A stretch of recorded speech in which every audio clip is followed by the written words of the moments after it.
आपणच सांगताय मला जर झाले असले अटक किंवा अरेस्ट झाली किंवा ते सिलेंडर झाले तर त्यांचं ते पोलीस यंत्रणेचा भाग आहे। ते अटक झाले तर चांगलं काम झालं, पण पोलीस यंत्रणेला माझी विनंती आहे की अटक कुठल्या गुन्ह्यात झाले आणि त्यांना आता कुठल्या गुन्ह्यात कसं त्या तपासामध्ये जे काही सगळं आहे त्याच्यामध्ये त्यांना मर्डर केसमध्ये त्यांचा संबंध असेल तर त्यांना अटक झाली पाहिजे। कारण व्हिडिओ जारी केला आहे शरण येण्यापूर्वी की माझा या गुन्ह्याशी काही संबंध नाही, खोटा गुन्हा दाखल झाला आहे खंडणीचा आणि संतोष भैया देशमुख यांचे जे मारेकरी आहेत त्यांच्यावर कठोर शिक्षा झाली पाहिजे, त्यांना फाशी शिक्षा झाली पाहिजे अशी मागणी त्यांनी त्यांनी मागणी काय करावी हा त्यांचा अधिकार आहे आणि तपासामध्ये काय पूर्ण पारदर्शक तपास करणं हा सीआयडीकडे तपास असल्यामुळे सीआयडीचं काम आहे।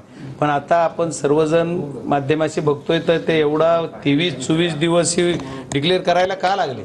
जर तसं होतं तर मग 23 पहिल्या क्षणालाच करायचं ना। जे 11 तारखेला गुन्हा झाला, आज 20 दिवस झाले, 20-22 दिवस गुन्हा जो खंडणीचा होऊन त्या दिवशी त्याने डिक्लेअर करायचं ना, मग बाहेर कशाला पळले? तरी करायचा जो तर डिक्लेअर त्या दिवशी करायचं, जर केला असेल तर मला माहित नाही।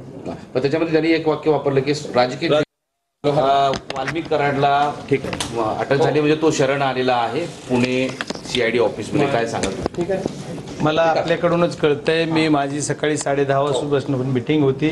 आपणच सांगताय मला जर झाले असले अटक किंवा अरेस्ट झाली किंवा ते सिलेंडर झाले तर त्यांचं ते पोलीस यंत्रणेचा भाग आहे। ते अटक झाले तर चांगलं काम झालं, पण पोलीस यंत्रणेला माझी विनंती आहे की अटक कुठल्या गुन्ह्यात झाले आणि त्यांना आता कुठल्या गुन्ह्यात कसं त्या तपासामध्ये जे काही सगळं आहे त्याच्यामध्ये त्यांना मर्डर केसमध्ये त्यांचा संबंध असेल तर त्यांना अटक झाली पाहिजे। कारण व्हिडिओ जारी केला आहे शरण येण्यापूर्वी की माझा या गुन्ह्याशी काही संबंध नाही, खोटा गुन्हा दाखल झाला आहे खंडणीचा आणि संतोष भैया देशमुख यांचे जे मारेकरी आहेत त्यांच्यावर कठोर शिक्षा झाली पाहिजे, त्यांना फाशी शिक्षा झाली पाहिजे अशी मागणी त्यांनी त्यांनी मागणी काय करावी हा त्यांचा अधिकार आहे आणि तपासामध्ये काय पूर्ण पारदर्शक तपास करणं हा सीआयडीकडे तपास असल्यामुळे सीआयडीचं काम आहे।